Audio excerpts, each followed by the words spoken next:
Hello दोस्तों, नमस्कार। मेरा नाम है दीपू बिंदास और आप देख रहे हैं मेरा यूट्यूब चैनल बिंदास पार पे। तो मैं आप लोगों को कोऑर्डिनेट ज्योमेट्री पढ़ा रहा था, जिसमें से हमको आप 1 के बी 1 से लेकर 7 तक क्वेश्चन करवा दिए थे। आज हम आप लोग को 1 से लेकर 7वां तक हो गया था। 8वां से लेकर हम आपको क्वेश्चन बताएंगे। अगर आपको किसी भी प्रकार का दिक्कत हो तो आप मुझे कमेंट जरूर कीजिएगा। चलिए, अब क्वेश्चन नंबर 8वां क्या बोला जा रहा है वो देखिए, ध्यान से समझिए। अगर आप पिछला वीडियो नहीं देखे होंगे तो ये वीडियो नहीं आएगा समझे, इसलिए पिछला वीडियो आप जाके देख लीजिए कि 1 का बी का 1 का क्वेश्चन 1 से लेकर 7 तक क्वेश्चन कैसे बनाए गए थे। ठीक है, तो बोल रहा है 8वां का पहला, P बिंदु P -6 10 एवं Q 3 -8 को मिलाने वाले रेखाखंड को -4 और 6 के किस अनुपात में बांटता है। ठीक है ना, क्वेश्चन बहुत अच्छा है दोस्तों। यहाँ पर बोला जा रहा है कोई दो एक बिंदु है, इसका नाम हम दे दिए क्या, P, और इसका नाम देते हैं Q। इसका नाम P और Q दे देते हैं, और इसको निर्देशांक दे वाला है, इसका निर्देशांक 6 और 10 और इसको निर्देशांक 3 - 8 दिया हुआ है। इसको बोल रहा है कि यहाँ पे किस अनुपात में, जो एक बिंदु है C, यहाँ पे किस अनुपात में बांटेगा। यहाँ पे रेखाखंड मतलब -4 और 6 को किस अनुपात में बांटेगा, यही बोला जा रहा है कि मतलब सी का हमको क्या निकालना है, अनुपात से निकालना है। तो जब भी इस तरह का मैथ हो, ये है कि हम बता रहे 8वां के पहला बता रहे, ध्यान दीजिएगा। जब भी इस तरह का मैथ हो तो हमको करना क्या है, सबसे पहले इसमें अनुपात तो दिया हो नहीं, अनुपात हम लोग मान लेंगे। अनुपात हम लोग कुछ ही मान सकते हैं, 1 अनुपात के अनुपात 1, मतलब 1 जरूर मानिएगा। अगर 1 नहीं मानिएगा ना तो बहुत प्रॉब्लम हो जाएगा, क्योंकि इसमें समीकरण नहीं बन पाएगा। 1 नहीं मान के भी हम बना सकते हैं, लेकिन 1 मानने से जल्दी बन जाता है, वो मैं बोल रहा हूँ। ठीक है, तो मैं क्या बोल रहा हूँ कि जब यहाँ पे अनुपात नहीं दिया हुआ है तो अनुपात अपने से मान लेना होगा। फिर उसके बाद ये दिया हुआ x के लिए मान, जो -4 है वो x के लिए मान दिया हुआ है, और जो 6 है वो y के लिए मान दिया हुआ है। ठीक ना, वो हम मान को हम रखेंगे, देखिए कैसे रखना है। तो सबसे पहले अपना जो डायलॉग है वो लिख दीजिएगा। माना कि P और Q एक रेखाखंड है, जहां P और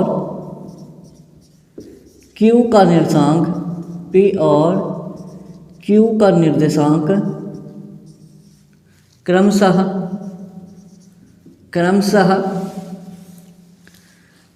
P बराबर x1 बराबर में -6 और y1 बराबर में 10 और Q बराबर में x2 बराबर हो गया 3 और y2 बराबर हो गया -8। यहाँ और मान लेते हैं, यहाँ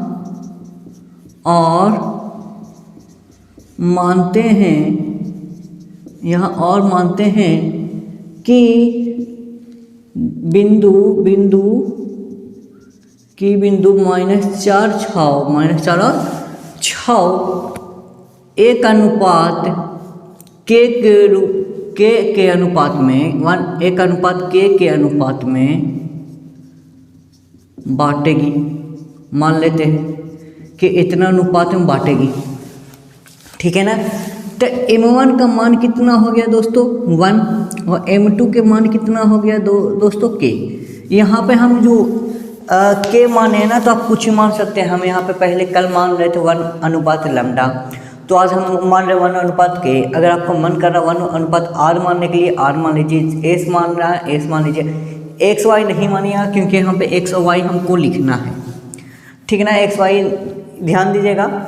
और फिर यहाँ पे जो मानना है z मान लेना है, z मान लीजिए, आपको जो मर्जी वो मान लीजिएगा। तो इतना लिखने के बाद हमको क्या निकालना है, हमको क्या c का निर्देशांक तो देवल है, तो c का अनुपात के बारे में हम लिख देते हैं। तो समझिए, सबसे पहले हम लोग फार्मूला क्या होगा, c के निर्देशांक बराबर हो जाएगा c के निर्देशांक का फार्मूला हम लगा देते हैं। c के निर्देशांक बराबर, यहाँ पे याद रखिएगा, यहाँ पे जो है ना ये x का मान है, ये y का मान। अभी तुरंत समझ में आएगा x और y हम क्यों लिख रहे हैं। तो x बराबर हम लोग फार्मूला लिखते हैं m1 x2 प्लस में m2x1 बट्टा में m1 प्लस में m2। ठीक है, ये किसका लिए है, x के लिए होता है फार्मूला। और उसी तरह से ना y के लिए फार्मूला हो जाता है m1y2 प्लस में m2y1 बट्टा में m1 प्लस में m2, ये होता है फार्मूला दोस्तों। चलिए हम बारी बारी से मान रखते हैं। तो x के मान हम कितना रखने के लिए बोले हैं, -4, तो यहाँ पे लिखेंगे -4, बीच में बराबर का साइन है, बराबर दे देंगे m1 देखिए यहाँ पे कितना है 1 है, इंटू x2 कितना है माइनस में है 3 है ना, प्लस में m2 कितना है, m2 आ गया k गुना x1 कितना है -6 बट्टा में 1 प्लस में k। ठीक है दोस्तों, यहाँ पे y के लिए हमको कितना मानना है 6 मान लिए, m1 बोल रहा है तो m1 का मान है 1 गुना y2 के मान है -8 प्लस में m2 के मान है k और y1 के मान है कितना 10 k 10 बट्टा में यहाँ पे बट्टा में हो गया m1 प्लस में m2 कितना है 1 प्लस में k। अब हम क्या कर सीखे हैं कि जब भी इस तरह का मैच तो तिरछी गुना कर देते हैं।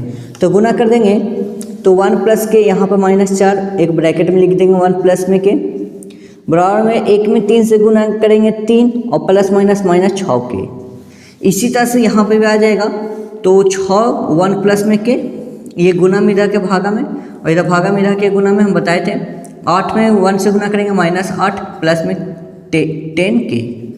अब यहाँ पर से हम सॉल्व कर देते हैं, -4 को 1 के साथ गुना करेंगे, -4 को 1 के साथ गुना करेंगे -4 और माइनस प्लस माइनस हो जाएगा 4 के बराबर में 3 के 10 का 10 और -6 के 10 के 10। अब यहाँ पे जो एक जाति है उसको एक जाति लेके जाएंगे, 3 इधर प्लस में है इधर के माइनस में हो जाएगा -4 -3, इधर -4 क्या में है माइनस में है उधर जाके प्लस में हो जाएगा +4 के।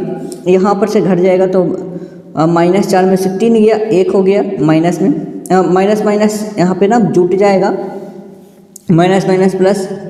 ठीक है, साइन माइनस का -6 में से 4 जाएगा क्योंकि यहाँ पे माइनस में प्लस में तो 2 के, यहाँ पर से माइनस कैंसिल हो गया, के बराबर कितना है 7/2।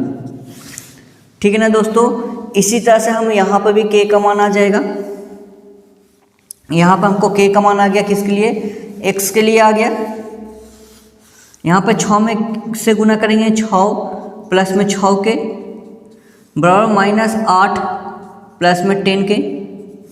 ठीक है ना, तो 6 इधर 8 इधर माइनस में इधर के प्लस में हो गया दोस्तों, 6 के इधर माइनस में इधर के प्लस में इधर प्लस में इधर के माइनस में, तो 6 और 6 14 बराबर में 4 के कमन कितना आ गया 14/4।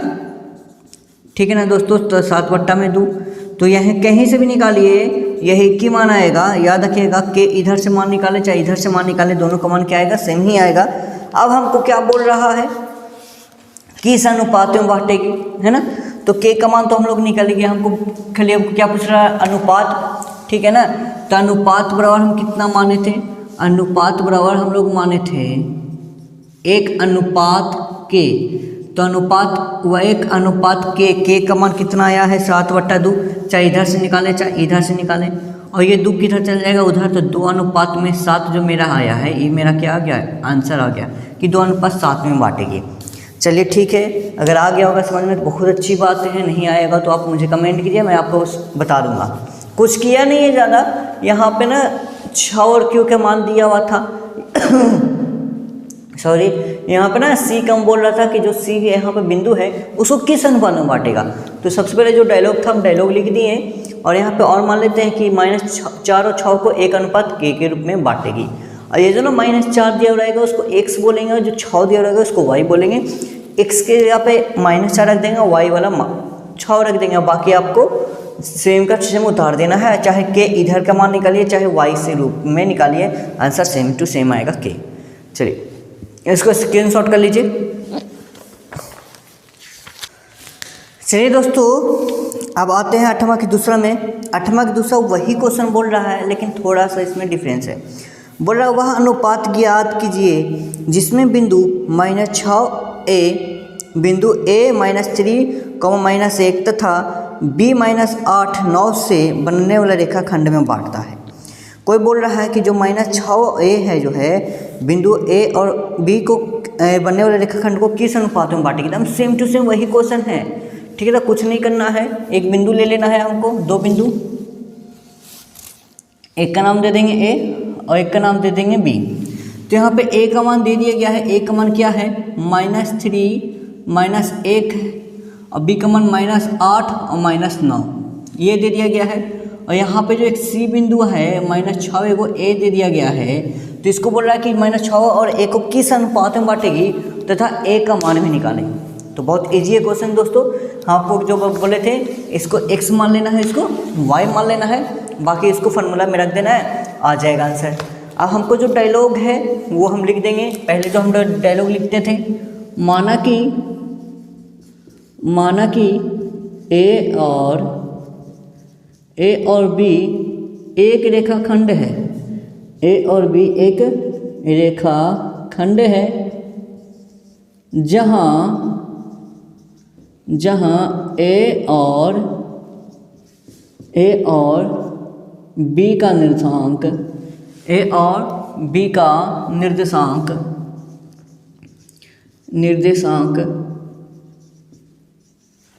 क्रमशः ए बराबर हो जाएगा x1 बराबर कितना -3 और y1 बराबर हो जाएगा -1, b बराबर हो जाएगा -8 और एगो b बराबर -9, x2 बराबर यहाँ पे कितना हो जाएगा, x2 बराबर हो जाएगा -8 और y2 बराबर हो गया -9, ठीक है ना। और हम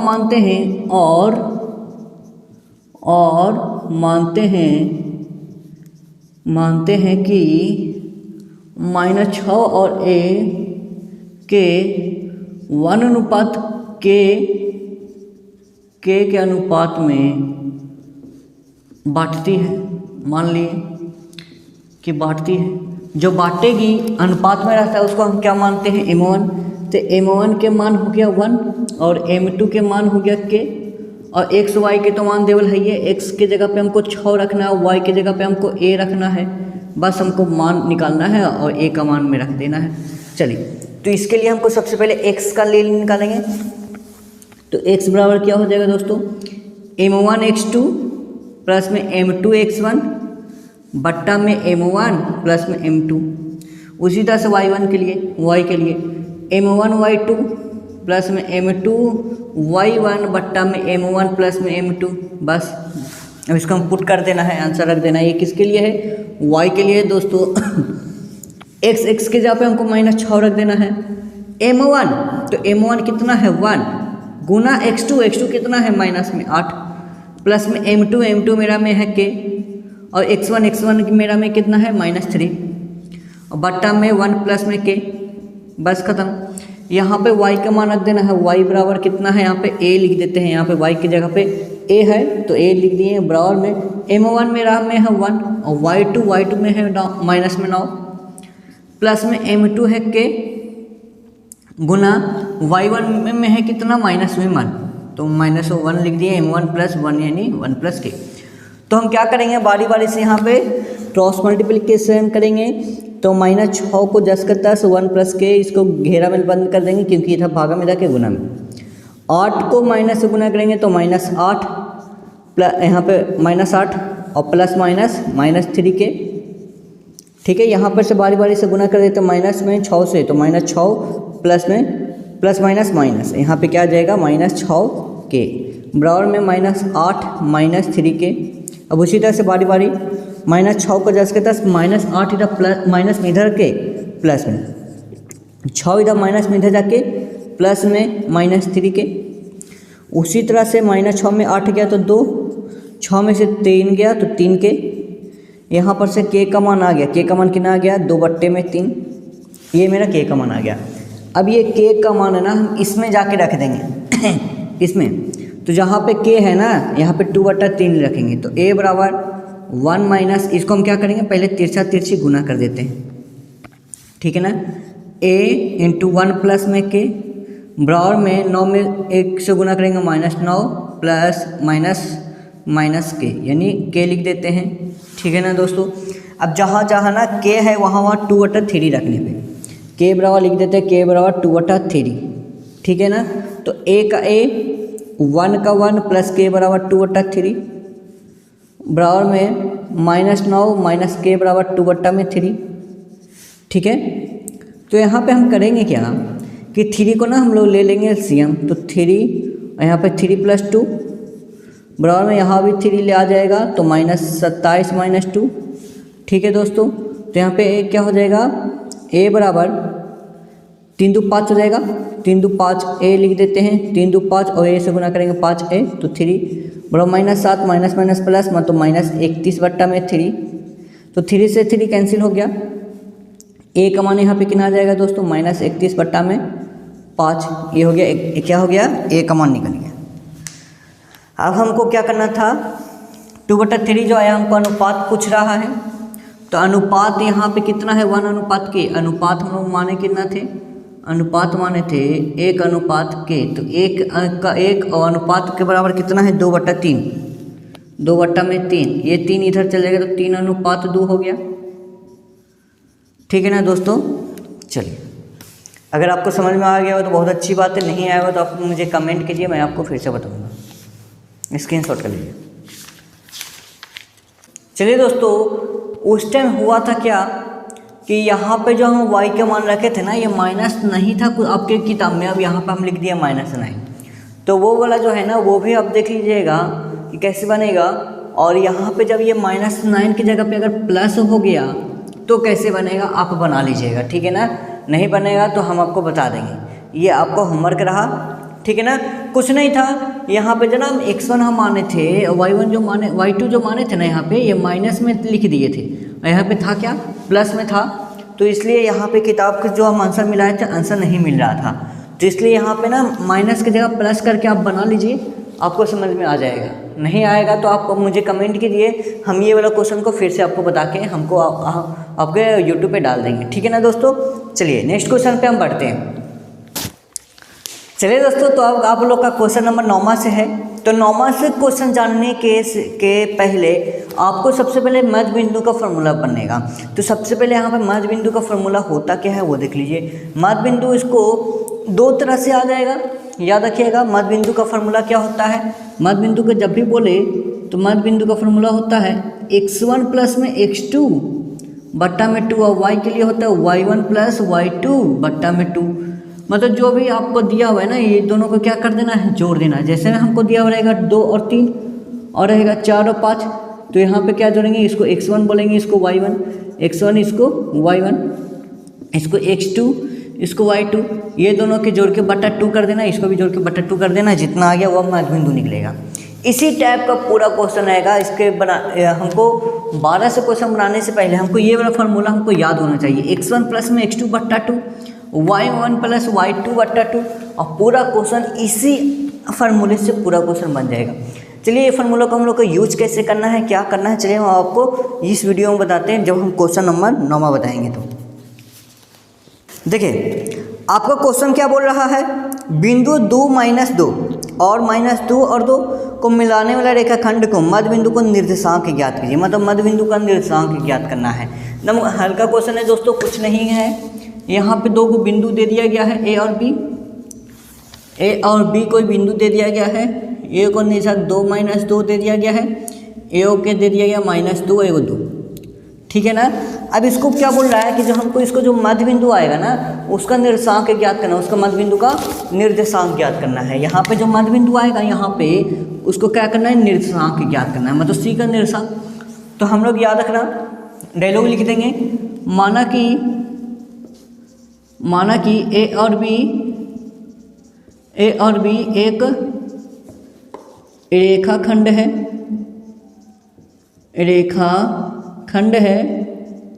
जहाँ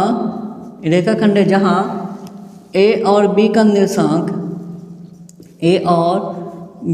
निर्देशांक क्रमशः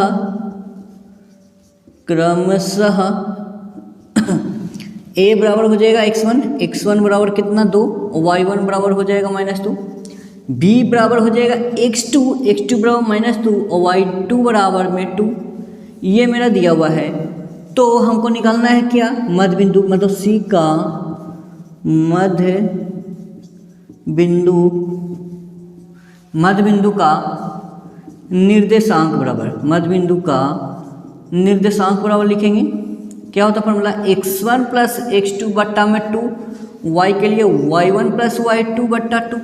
आ जाइए पुट कर देते हैं आगे आंसर। x1 मेरा कितना है 2, प्लस x2 मेरा कितना है माइनस में 2।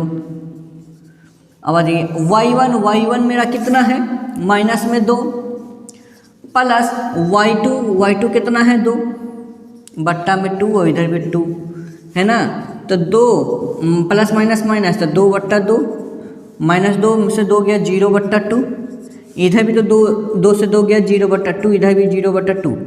तो दोनों का आंसर कितना आ गया दोस्तों 0, दोनों का निर्देशांक कितना आ गया 0 0। ये मेरा क्या हो गया आंसर, ये 0 0 जो आया ना यही मेरा निर्देशांक हो गया, क्योंकि 0 में 2 से भाग देंगे 0 और इसको में 2 से भाग देंगे 0, तो आंसर मेरा कितना आ गया 0 0। तो नौमा के मध्य बिंदु का निर्देशांक कितना आएगा 0 0। चलिए अगर आपको आ गया होगा समझ में तो बहुत अच्छी बात है। नेक्स्ट वीडियो में और भी ज़्यादा समझ में आएगा। आप मेरे वीडियो को ध्यान से देखिए और सब्सक्राइब जरूर कर दीजिएगा, क्योंकि आने वाला नोटिफिकेशन आपको सबसे पहले पहुँचे। लाइक भी कर दीजिएगा दोस्तों। चलिए अब नेक्स्ट वीडियो की तरफ आते हैं। चलिए दोस्तों नेक्स्ट क्वेश्चन है 10वां बोल रहा है बिंदुओं 6, 8 और 2, 4 को मिलाने वाले रेखाखंड के मध्य बिंदु की दूरी बिंदु 1 और 2 से ज्ञात कीजिए। मतलब बोल रहा है कि मध्य बिंदु जितना आएगा ना उसके दूरी निकालना, मतलब दूरी का सूत्र निकालना है। तो सबसे पहले हमको मध्य बिंदु तो आना चाहिए कि मध्य बिंदु कितना है, तभी तो मध्य बिंदु से दूरी निकालेंगे। ठीक है ना दोस्तों, तो दूरी वाला सूत्र लगाएंगे। कौन सा हम बताए थे 1 का ए में आपको दूरी का सूत्र का फॉर्मूला। इसमें 2 फार्मूला लगेगा, एक मध्य बिंदु हमको जानकारी के लिए मध्य बिंदु वाला फार्मूला, फिर हमको मध्य बिंदु से दूरी निकालना हो तो कौन सा 1 का ए। बहुत अच्छा दोस्तों 1 का ए वाला फार्मूला हम बताए थे, x1 माइनस x2 का whole square plus y1 minus y2 का होल स्क्वायर के रूट अंदर। ये वाला फार्मूला लगेगा जब भी दूरी का फार्मूला हो तो। ठीक है दोस्तों, चलिए किस तरह से बनता है ये क्वेश्चन नंबर 10वां बता रहे हैं। तो 10वां बोल रहा है कि कोई भी 2 बिंदु है, यहाँ पे एगो ए है एगो बी है। एगो ए का मान दे दिया गया 6 8, एगो दे दिया गया है 2 4। ठीक है ना, यहाँ पे कोई बिंदु है और इसकी दूरी से निकालना है यहाँ पे 1:2 के रूप में, 1 और 2 ये दोनों के बीच की दूरी निकालना है। ठीक है ना, मतलब कहने का मतलब क्या है दोस्तों, ए और बी है तो हमको मध्य बिंदु से इतना की दूरी निकालना है। मध्य बिंदु हमको जानकारी रहेगा तभी तो इतना की दूरी निकालेंगे। तो सबसे पहले आप डायलॉग लिख दीजिएगा। माना कि ए और बी एक रेखाखंड है जहाँ ए का निर्देशांक और बी का निर्देशांक क्रमशः ये है, और सी के लिए मतलब सी का निर्देशांक हम लोग मानते हैं। सी का निर्देशांक यानी सी के मध्य बिंदु का निर्देशांक हम लोग लिखेंगे। तो हम लोग लिख देते हैं, हम डायरेक्ट क्या करते हैं, डायलॉग न लिख के हम लोग डायरेक्ट हम क्या करते हैं उसका निर्देशांक लिख देते हैं। तो ए का निर्देशांक हम लोग लिखते हैं, ए बराबर हो गया x1 बराबर में 6 और y1 बराबर में हो गया 8, b बराबर में हो गया x2 बराबर में 2, y2 बराबर में 4। अब उसी तरह से हम निकाल देते हैं सी का निर्देशांक बराबर। तो सी का निर्देशांक का फॉर्मूला लगा देंगे x1 प्लस x2 बट्टा में 2, इसी तरह से y1 प्लस y2 बट्टा में 2। चलिए x1 मेरा कितना है 6 है, प्लस x2 कितना है 2 है, तो आ गया बट्टा में 2, बट्टा y1 कितना है 8 है, प्लस y2 कितना है 4 बट्टा में 2। उसी तरह से आ गया 6 2 8, 8 बट्टा में 2, 8 4 12, 12 बट्टा में 2। तो यहाँ से कटा 6, यहाँ से कटा 4, यानी मेरा जो बीच वाला पार्ट आ गया 4 और 6 आ गया निर्देशांक। अब हमको क्या करना है कि इतना से इतना की दूरी निकालना है। ठीक है ना दोस्तों, हमको क्या करना है इतना से इतना, इसको हम मान लेते हैं d। तो CD की दूरी, तो CD के बीच की दूरी निकाल देंगे।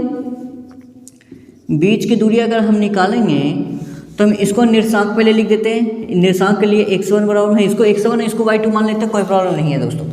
आप 2 3 मानिएगा तो चलेगा, हम x1 y2 मान लेते हैं क्योंकि x1 CD के बीच की दूरी के लिए हम यहाँ पे मान रहे हैं। x1 बराबर 4, y1 बराबर में 6, x2 बराबर में 1 और y2 बराबर में 2। यहाँ पर से मान लिए C और D के बीच की दूरी आप x3 और x4 भी मान सकते थे। हम CD के बीच की दूरी हम x1 मान लिए, x1 के मान है 4, y1 के मान है 6, और x2 के मान है 1 और y2 के मान है 2। बीच की दूरी का फॉर्मूला हम लोग पढ़ के आए हैं। फर्स्ट रिलेशन में x1 माइनस x2 का whole square plus y1 minus y2 का होल स्क्वायर के रूट अंदर, ये हम पढ़ के आए हैं। x1 मेरा कितना है 4 माइनस x2 कितना है 1, इसका स्क्वायर कर देंगे। y1 कितना है 6 और माइनस y2 है 2, इसका स्क्वायर कर देंगे। चलिए यहाँ पे माइनस का साइन मतलब घटेगा, 4 में से 1 गया 3, 3 का स्क्वायर, बीच में प्लस का साइन है, 6 में से 2 गया 4 का स्क्वायर, 3 का स्क्वायर होता है दोस्तों 9 और 4 का स्क्वायर होता है दोस्तों 16। तो 16 9 हम लोग पढ़ के आए हैं कि 25 होता है, 25 का वर्गमूल हम लोग और पढ़े हैं कि 5 होता है। इसका आंसर कितना आ गया 5 और इसको लास्ट में कर जोड़ दिएगा इकाई, इसका आंसर हो गया 5 इकाई। चलिए आपको कुछ करना नहीं था इसमें, अगर आपको कोई प्रॉब्लम हो फिर भी इसको प्रॉब्लम हो रहा है तो आप मुझे कमेंट कीजिए, ठीक है। चलिए नेक्स्ट वीडियो हम आपको बताते हैं, नेक्स्ट टॉपिक पे बताते हैं 11वां क्वेश्चन कैसे बनेगा। चलिए दोस्तों नेक्स्ट क्वेश्चन है 11वां से। 11वां क्वेश्चन क्या बोल रहा है, बिंदु 3 4 और k से 1 को मिलाने वाले रेखाखंड के मध्य बिंदु x और y है, जहाँ 2x प्लस 2y प्लस 1 बराबर में 0 है, तो k का मान ज्ञात कीजिए। बहुत अच्छा दोस्तों, बहुत अच्छा क्वेश्चन है। 11वां का बता रहे हैं, कोई बिंदु है, 2 को बिंदु दे वाला है यहाँ पे a और b कोई बिंदु दे दिया गया है, जहाँ पे 3 a का निर्देशांक 3 दे दिया गया है, a का k और 7, जो बीच की दूरी जो है यहाँ पे x y दे दिया गया है, तो उसी को हम लोग क्या बोल रहा है कि हमको k का मान ज्ञात करना है। और भी हम लोग को एक समीकरण बना के दे दिया गया है, तो समीकरण कितना दे दिया गया है 2x प्लस में 2y प्लस में 1 बराबर में 0 का मान दे दिया गया है। इसको हम समीकरण फर्स्ट मान लेंगे क्योंकि मेरा समीकरण दिया हुआ ही है, ऑलरेडी किताब में दिया हुआ है। तो हम बनाएंगे कैसे दोस्तों, देख लीजिएगा। पहले जो डायलॉग था आप लिख दीजिएगा। माना कि a और b एक रेखाखंड है, जहाँ a का निर्देशांक 3 4 है और b का निर्देशांक 4 7 है और x y एक मध्य बिंदु है। इसको लिख दीजिएगा, फिर निकालेगा मध्य बिंदु की दूरी बराबर, या फिर मध्य निर्देशांक बराबर, दूरी नहीं, मध्य बिंदु का निर्देशांक या फिर c का निर्देशांक बराबर। तो हम लोग डायरेक्ट निर्देशांक लिखते हैं। a बराबर x1 बराबर में 3 और y1 बराबर में 4, b बराबर कितना हो गया x2 के मान हो गया k और y2 के मान हो गया 7। इसी तरह से हमको x के लिए x रख देना है, y के लिए y रख देना है। हमको c के मध्य बिंदु, मतलब c एक मध्य बिंदु है, तो c का निर्देशांक बराबर, तो c का निर्देशांक बराबर क्या हो जाएगा, तो x के लिए क्या हो जाएगा m1 x2, ठीक है। नहीं यहाँ पे क्या है c का निर्देशांक लिख रहे हैं, c का निर्देशांक बनाना है दोस्तों। तो c का निर्देशांक हम लोग x बराबर लिख देते हैं, x बराबर कितना x1 प्लस में x2 बट्टा में 2 और y बराबर में हो जाएगा y1 प्लस y2 बट्टा में 2, ठीक है ना। यहाँ पर से x बराबर x1 मेरा कितना है 3 है, प्लस में x2 मेरा कितना है k है, बट्टा में 2 आ गया इतना दोस्तों। आइए y बराबर कितना है y1 मेरा में कितना है k है ना, यहाँ पे कि 4 है, यहाँ पे सॉरी यहाँ पे 4 है, तो 4 प्लस में y2 मेरा है 7 बट्टा में 2। इतना किसी को प्रॉब्लम है दोस्तों तो आप हमको कमेंट कर सकते हैं, ठीक है ना। अब चलिए यहाँ पे 2 में x से गुना होगा तो 2x बराबर में 3 प्लस में k, और यहाँ पर से y में गुना होगा छोड़िए यहाँ पे ना x का मान तो डायरेक्ट दिया है, x का मान भी दे दिया, y का मान भी दे दिया, तो इस समीकरण में ना हम x और y का मान रख देते हैं, ठीक है। जहाँ पे x है वहाँ पे ये वाला मान, जहाँ पे y है तो ये वाला मान। चलिए 2 गुना x, तो x का मान कितना है दोस्तों 3 प्लस k बट्टा में 2 प्लस में 2 गुना y, तो 2 गुना y, तो 2 गुना y के मान, तो 4 प्लस में 7 बट्टा में 2 प्लस में 1 बराबर में 0, तो 2 से 2 और 2 से 2 कैंसिल हो गया, 3 प्लस k बच गया और प्लस 4 कितना बच गया 4 प्लस में 7 प्लस में 1 बराबर में 0, ठीक है दोस्तों। तो यहाँ पर ये बच गया। तब देख लीजिए यहाँ पर बनेगा कैसे 3 प्लस k, यहाँ पे ना एक जाती देख लीजिए 4 7 1 और 3 सब एक जाती है, तो सबको जोड़ देंगे k बराबर k प्लस में हो जाएगा 7 4 11 4 3 7 7 14 14 1 15 बराबर में 0। तो यहाँ पे k का मान क्या आ गया दोस्तों माइनस, सीधा प्लस में रख माइनस में, ये हो गया मेरा आंसर। k का निर्देशांक कितना आ गया दोस्तों -15। बहुत इजी क्वेश्चन था, अगर नहीं आया हो समझ लो तो आप मुझे फिर से कमेंट कीजिए, मैं आपको फिर से 11वां क्वेश्चन आपको बता दूंगा। जो भी आपको प्रॉब्लम है आप मुझे कमेंट कर सकते हैं, मैं आपको स्पेशल वीडियो बना के दिखाऊंगा, ठीक है ना। चलिए इसको स्क्रीनशॉट कर लीजिए।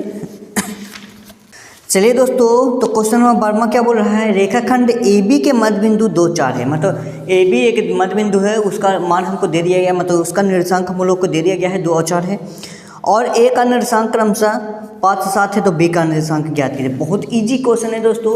यहाँ पे क्या बोल रहा है, क्वेश्चन नंबर 12 है, बोल रहा है कोई एक दो बिंदु है, A है एगो B है, A है और B है, और बीच में जो मध्य बिंदु आता है AB के मध्य बिंदु, ठीक है ना, AB के मध्य बिंदु है, यहाँ पे देवल है, जो यहाँ पे जो मध्य बिंदु है मतलब बीच की बिंदु है 2 और 4 है, तो कोई बिंदु C मान लेते हैं, तो 2 और 4 दे दिया गया है, और एक का निर्देशांक देवल है 5, एगो के देवल है 7, तो हमको इसी का मान निकाल देना है।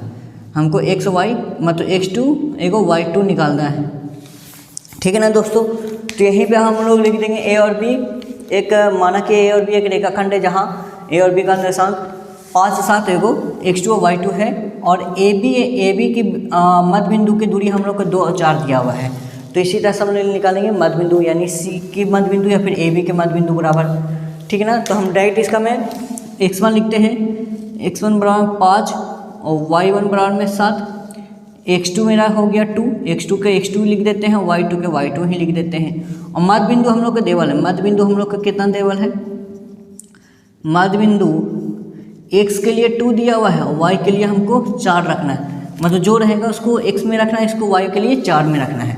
तो चलिए मध्य बिंदु का फॉर्मूला लगा देंगे। तो मध्य बिंदु का फार्मूला लगाते हैं, x बराबर हो जाएगा x1 प्लस में x2 बट्टा में 2, y के लिए हो जाएगा y1 प्लस y2 बट्टा में 2। चलिए x का मान आ गया 2 बराबर में x1 के मान कितना है, x1 के मान है 5 प्लस x2 के 10 का 10 बट्टा में 2। उसी तरह से y का मान है 4 बराबर y1 के मान है 7 और प्लस में y2 के मान है y2, ठीक है ना, y2 के मान है y2 ही रख दिए, कोई प्रॉब्लम नहीं है। तो यहाँ पे 2 आ गया, ठीक है दोस्तों। अब हमको करना क्या है, इसको तिरछा गुना कर देना है, 4 बराबर 5 प्लस में x2, यहाँ पे 4 दूना 8 बराबर में 7 प्लस y2। अब यहाँ पे 4 इधर प्लस में इधर के माइनस में बराबर में x2, यहाँ पे 8 है, इधर प्लस में इधर के माइनस में बराबर में y2। अब x2 का मान यहाँ से आ गया, 4 में से 5 का -1 बराबर में x2 का मान हमको कितना आ गया -1, यहाँ पर से y2 1 आ गया। तो हमको कितना आ गया, मध्य बिंदु का मतलब B का निर्देशांक बराबर, B का निर्देशांक बराबर कितना आ गया दोस्तों, x का मान, तो x का मान -1 और y के मान 1, ये मेरा क्या आ गया, निर्देशांक आ गया, ये मेरा क्या हो गया, आंसर हो गया। चलिए अगर आपको आ गया होगा समझ में तो बहुत अच्छी बात है, नहीं समझ में आएगा तो उससे बहुत अच्छी बात है, क्योंकि आप मुझे कमेंट करके जो आप मुझे बताइएगा कि हमको ये क्वेश्चन नहीं आया समझ में, तो हम इससे और भी ज़्यादा डिटेल में हम आपको पढ़ा देंगे, और भी ज़्यादा डिटेल आपको समझाने का हम कोशिश करेंगे, ठीक है ना। अगर आ गया होगा तो इसको स्क्रीनशॉट कर लीजिए। चलिए हम क्वेश्चन नंबर 13 बताते हैं। चलिए दोस्तों, तो क्वेश्चन नंबर 13 क्या बोल रहा है, किसी त्रिभुज के एक शीर्ष के निर्देशांक 1 और 1 है और उसमें से गुजरने वाले भुजाएं के मध्य बिंदु का निर्देशांक -2, 3 और 5 से 2 है, तो त्रिभुज का शीर्ष का निर्देशांक ज्ञात कीजिए। बहुत इजी क्वेश्चन है। कोई बोल रहा है कोई एक त्रिभुज है, यहाँ पर कोई एक त्रिभुज ले लिया गया है, इसका नाम देते हैं ABC, ठीक है ना। जहाँ पे ना A का मान हमको AO का मान दे दिया गया है कि 1 है और 1 है, और यहाँ पर से इसका मध्य बिंदु दे दिया गया है, इसका मध्य बिंदु मान लेते हैं D और AO का मान लेते हैं E, ठीक है ना। तो मध्य बिंदु का हम लोग को दे दिया गया है, AO के निर्देशांक देवल है -2, 3 और AO को दे दिया गया है E का मान 5 और 2, ठीक है दोस्तों। बहुत इजी क्वेश्चन है, और जिसका मान है नहीं दिया हुआ है इसको हम मान लेते हैं x2, एगो दे दिया गया y2, ठीक है, और इसका मान लेते हैं हम x3, एगो के मान लेते हैं y3, जिसका मान नहीं दिया हुआ है दोस्तों, ठीक है ना। तो हम देखिए यहाँ पर तो एगो का हम अगर इसको A और B रेखाखंड मानते हैं तो मध्य बिंदु D आया कि नहीं, बहुत ऐसा दोस्तों आ गया। अगर A और C को रेखाखंड मानते हैं तो E आया कि नहीं। तो डायलॉग जो है, माना कि ABC एक त्रिभुज है जहाँ A का एक शीर्ष है, ए बी सी एक शीर्ष है जहाँ ए का निर्देशांक 1 1 है, बी का निर्देशांक x2 y2 है और सी का निर्देशांक x3 y3 है। और इसमें मध्य बिंदु डी और ई है जहाँ डी का निर्देशांक -2 3 और ई का निर्देशांक 5 और 2 है। इस तरह से मान लिया। अगर नहीं मानने आ रहा है तो हम लिख देते हैं दोस्तों, यहाँ पे डायलॉग याद कर लीजिएगा त्रिभुज वाला में। माना कि त्रिभुज ए बी सी एक त्रिभुज मान लेते हैं। त्रिभुज ए बी सी त्रिभुज है मान लेते हैं। माना कि ए बी सी एक त्रिभुज है, ठीक है ना। माना कि ए बी सी एक त्रिभुज है जहाँ ए बी सी एक शीर्ष है, त्रिभुज के शीर्ष है। एक त्रिभुज के 3 शीर्ष हैं, ठीक है, 3 शीर्ष हैं जहाँ ए बी सी का निर्देशांक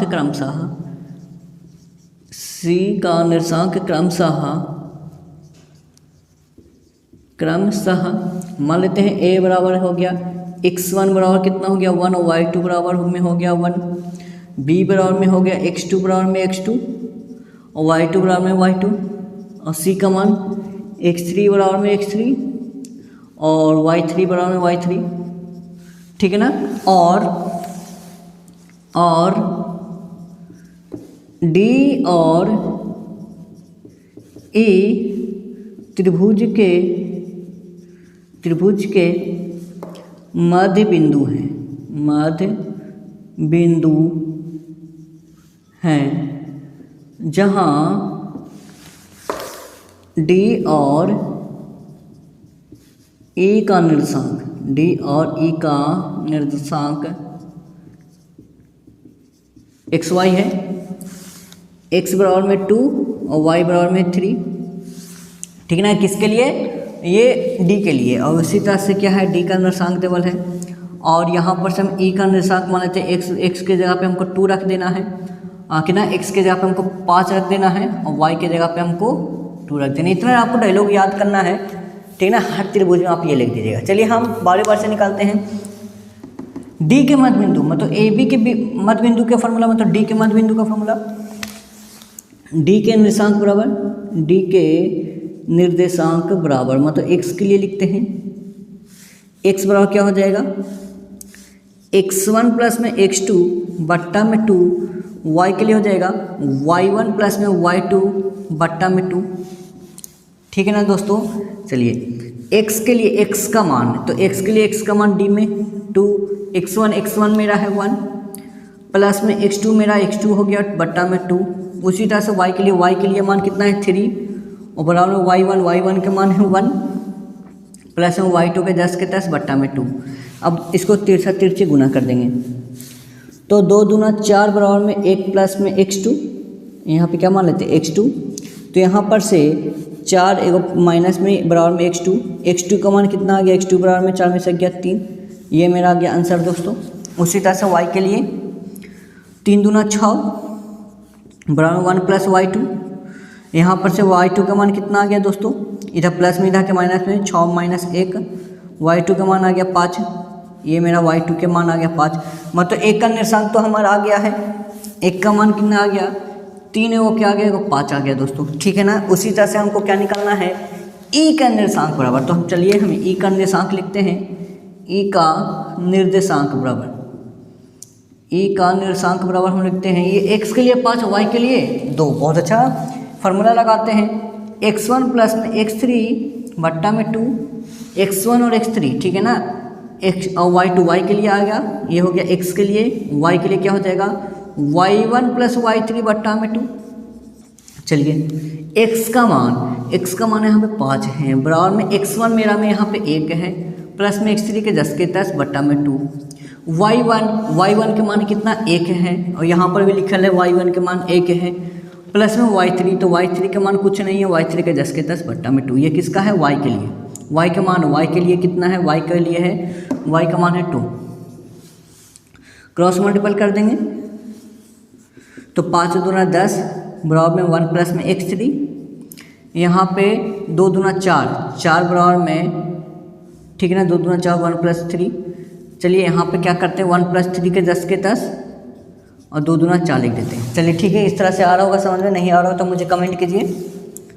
तो 10 इधर प्लस में इधर के माइनस में बराबर में x3, वो इधर 4 प्लस में इधर के माइनस में हो गया, 1 - 4 बराबर में y3, ठीक है ना। हम करते क्या हैं, हम 1 को उठा के इधर लेके जाते हैं, तो y3 बराबर 4 माइनस में 1 हो गया। उसी तरह से 10 में से 1 गया 9 बराबर में x3, और y3 का मान कितना आ गया, 4 में से 1 गया 3, ठीक है ना। तो मतलब x3 का मान आ गया 9 और 3, यहाँ पे क्या आ गया, ये 9 आ गया, वो 3 आ गया। चलिए सबका शीर्ष निकल गया दोस्तों, ABC 2 को ही शीर्ष निकला हुआ था, तो शेष और शीर्ष का निर्देशांक निकालना था। तो चलिए इस तरह के बन जाएगा। अगर आपको आ गया समझ में तो बहुत अच्छी बात है, नहीं आएगा तो आप मुझे कमेंट कीजिए, मैं आपको ये वाला फिर से आपको बता दूंगा जो हम आपको पहले ही बताए थे। जो प्रॉब्लम है आप मुझे से शेयर किया कीजिए, ठीक है ना। चलिए तब तक के लिए इसको स्क्रीनशॉट कर लीजिए। तो चलिए दोस्तों, ये मेरा जो 13 का क्वेश्चन जो हम बताए थे, यहाँ पे थोड़ा सा प्रॉब्लम है। और प्रॉब्लम क्या है दोस्तों, देख लीजिए, यहाँ पर हम क्या मान रखे हैं, -2 रखे हैं हम किसका, x के लिए, और यहाँ पे हम x का मान हम रखे थे 2, ठीक है ना। यहाँ पे हम अगर 2 रखे थे, ठीक है ना। अगर यहाँ पे -2 रखते हैं मेरा, क्योंकि ना जब हम इसको बनाने के बाद हम किताब में चेक करते हैं जब आंसर, तो आंसर नहीं आता। क्यों नहीं आता है, क्योंकि यहाँ पे फॉल्ट है। यहाँ पे हम क्या रखते हैं, -2 रखे हैं, और यहाँ पे हम फॉल्ट है, यहाँ पे +2 रखते हैं। इसी की वजह से हम लोग का क्या आंसर नहीं मिल रहा है। तो चलिए हम आपको ना इसको भी सही करके बता देते हैं। अगर कोई भी प्रॉब्लम हुआ तो मुझसे कमेंट कर सकते हैं। तो 3 और 5 नहीं, यहाँ पर से फॉल्ट है दोस्तों, कुछ नहीं, थोड़ा सा ही फॉल्ट है। y के लिए मान सही रखा हुआ है, और x के लिए यहाँ पे कितना रखना था, x के लिए -2 रखना था। तो x के लिए अगर -2 रखेंगे तो x1 के मान हम लोग रखते हैं। तो x1 के मान कितना है 1, प्लस में x2 के 10 के 10 बट्टा में 2, ये वाला मान सही बना हुआ है। लेकिन यहाँ पे माइनस में थोड़ा सा प्रॉब्लम हो गया था, ठीक है ना। बाकी वो सब सही था, कोई प्रॉब्लम नहीं है। तो 2 में से 2 गया, मतलब 2 में से 2 गुना होगा तो माइनस में 4 आ जाएगा, प्लस में 1 और x2, ठीक है ना। अब यहाँ पे हमको क्या निकालना था, x2, यहाँ पे प्लस में इधर के माइनस में हो गया दोस्तों x2, तो हम माइनस प्लस -5 हो गया x2, मतलब x2 के मान हमको कितना आया, -5। देखिए दोस्तों आंसर आ गया -5, एगो के 3, एगो के 5, ये भी 5, ये भी 5, एगो के, लेकिन एगो माइनस में एगो प्लस में, बाकी सब आंसर सही है दोस्तों। आशा करते हैं कि ये आपको वीडियो बहुत अच्छा लगा होगा। नहीं अच्छा लगा होगा तो आप मुझे कमेंट जरूर कीजिए कि कहाँ पे आपको अच्छा नहीं लगा, ठीक है। अगर आपको अच्छा लगा होगा तो लाइक, कमेंट और शेयर जरूर कीजिएगा, और सब्सक्राइब जरूर कर दीजिएगा दोस्तों, क्योंकि पहला नोटिफिकेशन आपके पास आएगा। बच गया आपको बहुत सारा क्वेश्चन जो बच गया है, आपको नेक्स्ट वीडियो में आपको पार्ट जो लाऊंगा उसमें आपको ज्योमेट्री का, जो हम कोऑर्डिनेट ज्योमेट्री का पार्ट ला रहे हैं, उसमें आपको पूरा बता देंगे, ठीक है। तब तक के लिए नमस्कार, बिंदास पावर।